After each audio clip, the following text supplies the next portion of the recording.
Hi friends, welcome to Kokila's channel. நம்ம இன்னைக்கு இந்த வீடியோல காராமணி சுண்டல் எப்படி செய்யறது பார்க்கலாம் வாங்க. ஒரு கப் காராமணியை நல்லா வாஷ் பண்ணிட்டு 8 மணி நேரம் ஊற வச்சிருக்கேன். இப்போ இதை குக்கர்ல போட்டுக்கலாம். எல்லாத்தையும் போட்ட பிறகு ஒரு ஸ்பூன் சால்ட் போட்டுக்கலாம்.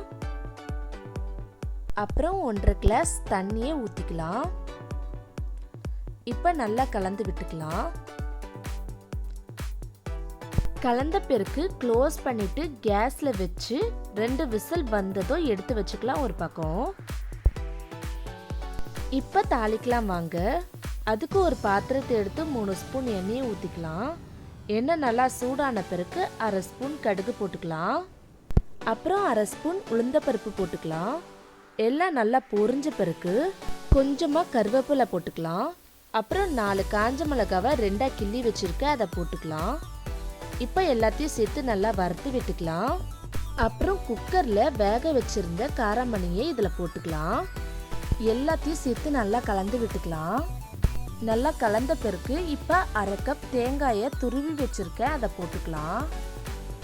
எல்லாத்தையும் சேர்த்து நல்லா கலந்து விட்டுக்கலாம். சிம்மில் வச்சு ஒரு 30 செகண்ட்ஸ் மட்டும் நல்லா கலந்து விட்டுக்கலாம். அவ்வளோதாங்க, காராமணி சுண்டல் ரெடி ஆயிடுச்சு. இதே மெத்தடில் செஞ்சு பாருங்க, செம்ம டேஸ்டாக இருக்கும். எங்கள் வீட்டில் எல்லாருக்குமே ரொம்ப பிடிச்சிருந்து, அதே மாதிரி உங்கள் வீட்லேயும் எல்லாருக்குமே ரொம்ப பிடிக்கும். அப்படியே செஞ்சு பார்த்துட்டு எப்படி இருந்துச்சுன்னு கமெண்ட் பண்ணுங்கள். சரி, ஓகே ஃப்ரெண்ட்ஸ், இந்த வீடியோ உங்களுக்கு பிடிச்சிருந்துன்னா லைக் பண்ணுங்கள், ஷேர் பண்ணுங்கள், கமெண்ட் பண்ணுங்கள். மறக்காமல் சப்ஸ்கிரைப் பண்ணிடுங்க. Thank you friends, Tata.